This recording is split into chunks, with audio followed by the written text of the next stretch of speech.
Luna Ascending by Zaina Wilder. Copyright Zaina Wilder 2024. All rights reserved.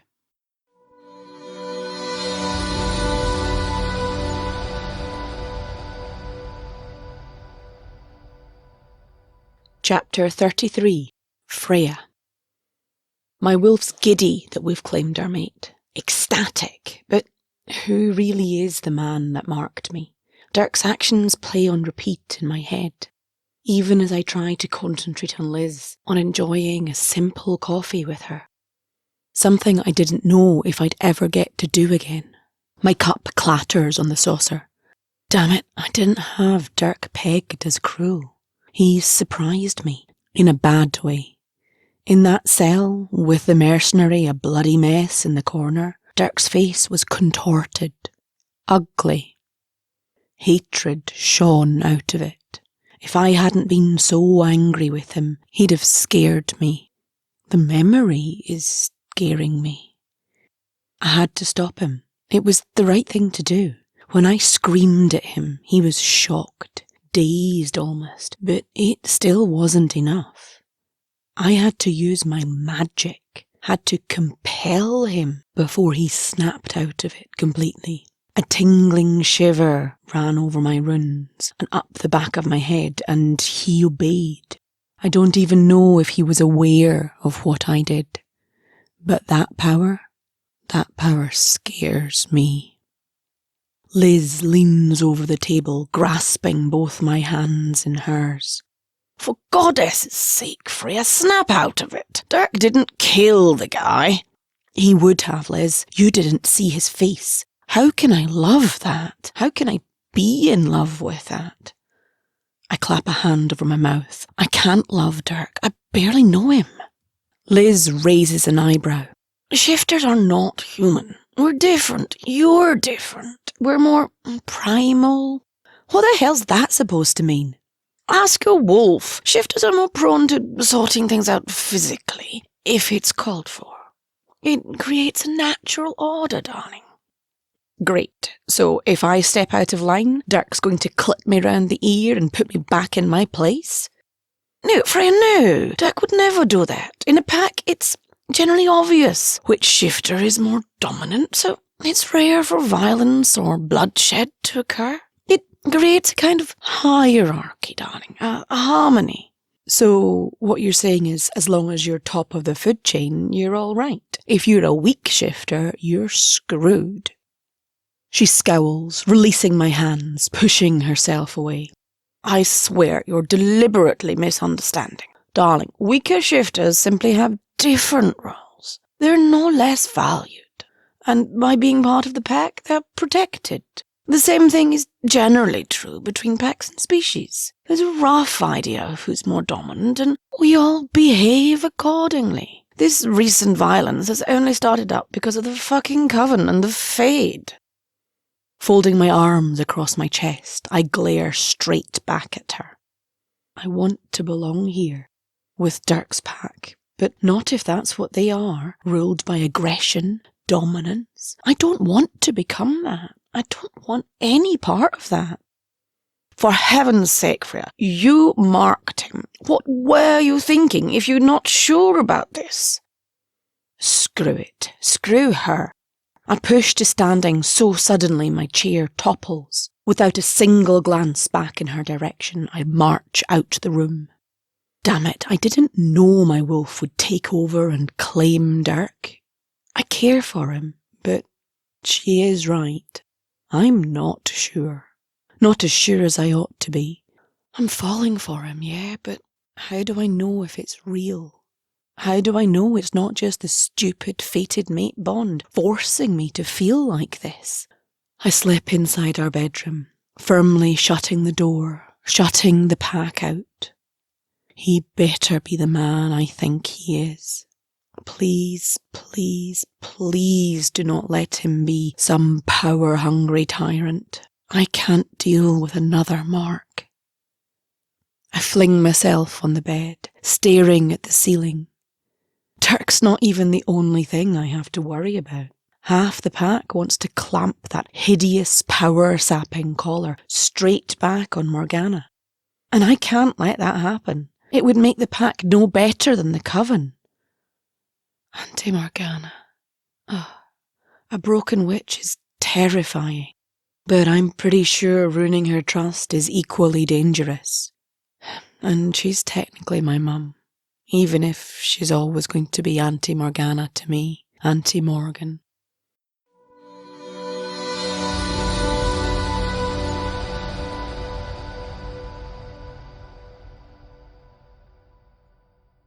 The interim council has already started proceedings when I barge in. They all look surprised at my entrance. Even Dirk. Look, sweetie, I know she's your mom and everything, but you really don't know her now. She's not in control of herself, and when and if she regains control, there's no telling what she might do, Dirk says, looking at me appeasingly. First of all, I might be your sweetie in the bedroom, Dirk, but in these chambers I am the Luna-in-waiting, and from what I understand, that role ought to come with some respect. His mouth twitches in a slight smile. Secondly, I breeze on, surprised at how steady my words sound. She might be my mother, but I know nothing of her in that role. What I do know is that she's a wretched soul, who happens to be a witch. She's been through significant trauma that we know nothing about. Should this council choose to put that collar back on her without her agreement, you're worse than the coven. You're doing it out of fear, to protect your own backsides. There's a sharp intake of breath around the room, followed by a few murmurs of assent. The majority, though, isn't swayed. More heads shake than nod. Shit. I have to convince them that forcing Morganna back into that collar is tantamount to suicide. I felt her hatred of the coven, of those who did this to her. I don't know how I sensed it exactly, but I did. She'll stop at nothing for revenge. If the council forces her back into that collar, and if she ever gets free again, she will seek her revenge against each one of us, even me. I don't know where my mother's power comes from, but when I felt it, it was overwhelming, raw and angry. I'm not sure the council needs to hear in detail what I felt, but I have to persuade them they need leadership here. They've fallen into a cacophony of arguments amongst themselves already. Silence! I bellow out loud and across the pack's mind link. Silence! The room quietens quickly, and a few of the weaker council members sit down involuntarily on the floor with a bump, submitting to my voice. Morganna should not be enslaved again. We are better than that. But neither should this pack be endangered for the act of rescuing her. I have an idea. The council vote goes my way in the end. Now I just have to persuade Morganna. Angus, Tavy and I approach Morganna with my plan. She's currently holding it together, just. And we're risking sending her over the edge, but we can't do nothing. I'm just not sure how she'll take the idea. It's a risk. Angus starts by apologising for hitting her. He tearfully explains he thought she was going to kill herself or someone else if her power surge couldn't shut off. He says he never wants to have to do that again. Morganna's face softens. Do you remember when I was little? I ask quietly. When I was maybe 4 or 5, you used to visit and take me on all sorts of amazing trips. She smiles in return. You were fiery, even at that age. I bite my lip and continue. You must have been worried that whatever spell you were using to hide us wasn't working as I grew up. You gave me a present. A bracelet. Morganna's face darkens and the room gives a tremor. Angus braces himself. You remember why you gave me it, Morganna? Do you remember who I am to you? You're my daughter, she gasps, tears standing out in her eyes. The coven found out I was still alive. I knew it wouldn't be long before they tracked me down. I couldn't visit you anymore. I had to leave. It broke my heart that you had to grow up believing I was your auntie. I had to leave you. Leave you to perhaps forget me altogether. I store that little nugget of information away to inspect later and nod to her to go on. The lights in the room flicker, and I have to stand in the way to stop Angus from moving towards Morganna. Her hand traces a circle around her neck. I made a binding spell, Freya. So long as you wore the bracelet, your powers were suppressed. I wove the strands with a compulsion, so you'd feel you always wanted to wear it. It wasn't difficult to make one that would cover the powers of an underage witch, but I didn't know if I'd ever see you again. I had to fashion a spell that would suppress your powers when you came of age. The bracelet, it was the only way to keep you safe. And I was right to worry. They caught me soon after I gave you it. She looks at me, full of apology, and I see it. I see my way in. I don't know what you've been through, Morganna, but I do know that you aren't safe here if you lose control again. The pack barely accepts Tavy, barely tolerates me, and they're entirely distrustful of you. We all have to learn to trust each other. Would you let Tavy and I fashion a charmed bracelet for you? She wails. Then her whole stature seems to grow bigger and her shadow longer, as if she's taking up the room with her power. You want to control me? My own daughter? My son? She screeches and the lights go out. The room shakes violently. No, I say quietly, refusing to battle her. You will be the one to put it on and take it off. Morganna stills. I'm asking you, Mum. Put it on, and until it's safe, do not take it off. There will be no compulsion to wear it, though, and at no point will there be anything to stop you removing it, if you choose to. Her shadow fills the room, and a heavy darkness flickers in the corners. Dread gnaws in my stomach. She could kill everyone. I force my negative thoughts down and square my shoulders, trying to force space for my own energy in the room. Morganna, Mum, will you choose to help yourself? The lights sputter, then they flicker back on. The room stops shaking. Morganna is once more just a wraith-like figure who looks too skinny to stand up without support.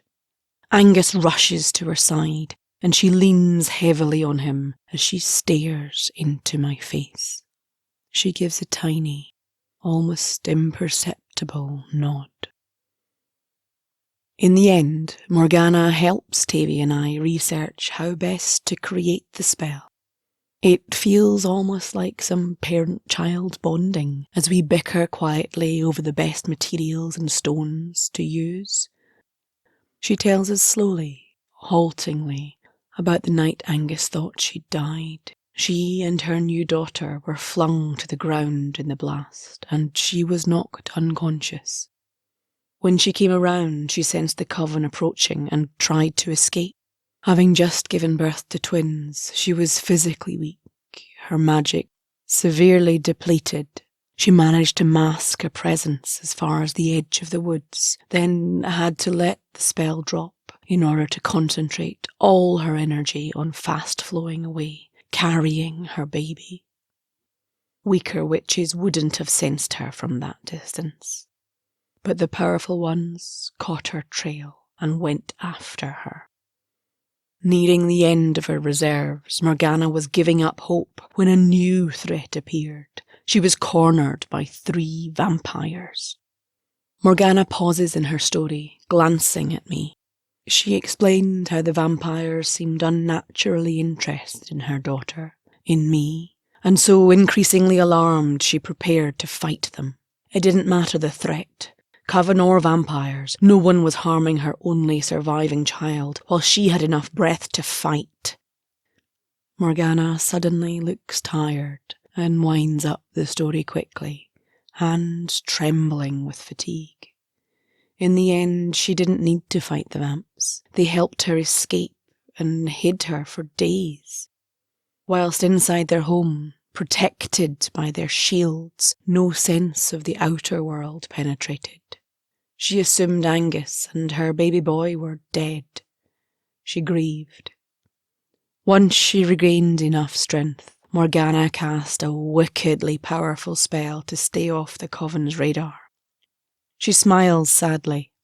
It was this spell that broke the connection with Angus, the very thing that might have let them find each other.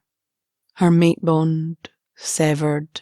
She had no way of knowing Angus was alive. Eventually, concerned by the vampire's obsession with her baby, Morganna snuck away. She deliberately avoided Fenrir watchlands for fear of being recognised. She couldn't risk a whisper getting back to the Coven. She avoided the one group of people who could have told her Angus and Tavy lived. It hits me hard, and I sit with a thump. She put herself through a life of heartbreak just to protect me, to allow me a childhood. She takes a deep breath. In the end, the Coven tracked us down, and I had to leave you with Shannon. I couldn't let them get hold of you. I knew from your birthmark how important you were. You are. She pauses, and a look of guilt flits across her face. I altered your memories, Freya, to make you think Shannon was your mum, as well as tweaking her kids' memories. It wasn't difficult. The first few years of your lives, we spent a lot of time together. Shannon and I, we were both single mums with kids, trying to survive. She just never knew I was a witch.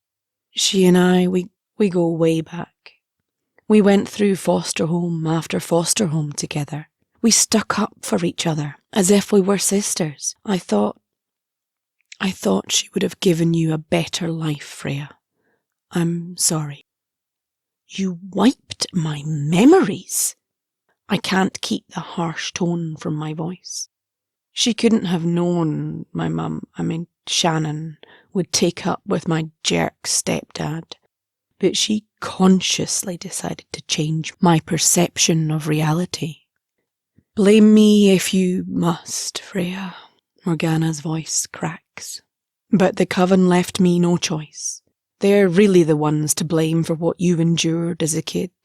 They're to blame for separating me from my fated mate. They tortured me for years once they caught me, desperate to find you. Blame them. The room starts to shake again, creaking dangerously, and the lights flicker.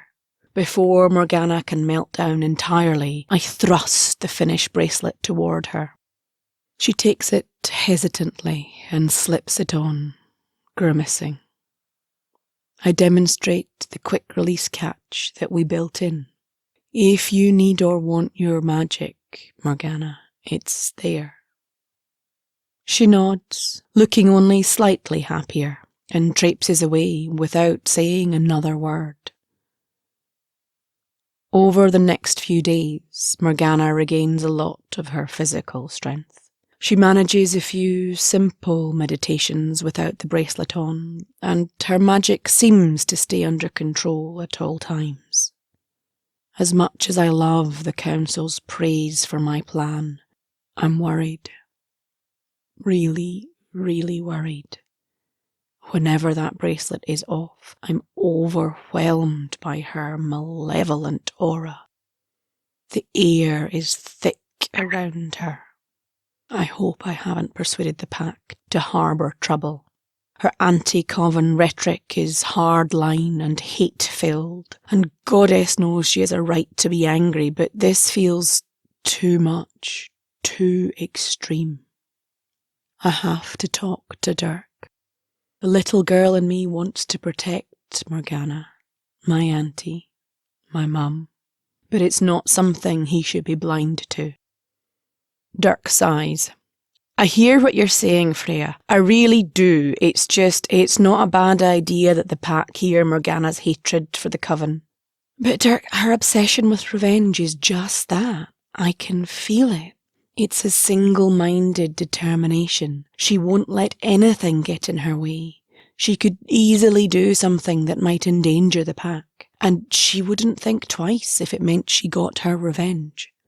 The thing is, she's not wrong. The Fenrir Watch should be doing more. He looks at me carefully. This needs to be your home. I don't believe the Coven will leave you here in peace, especially when they know you're heir-see. That again. I don't want to be the chosen special being if all it does is bring shit down on my head and danger to those I care about. I don't even know what I am, what it means. Dirk forges on with his tirade. The Coven has always targeted us, Freya. Now they have more reason to. And I've had enough of hiding. I will find a way to destroy them, and I'm going to need you to help me. I'm so shocked that I stay silent. I didn't think Dirk's first goal as Alpha would be to lead the pack to outright war. Once my Alpha blooding ceremony is over, I will take stricter control. The pack will do what I say, or so help me they will regret it. It's time for my father's ideology to be ripped up and thrown out, and a new order formed in its place.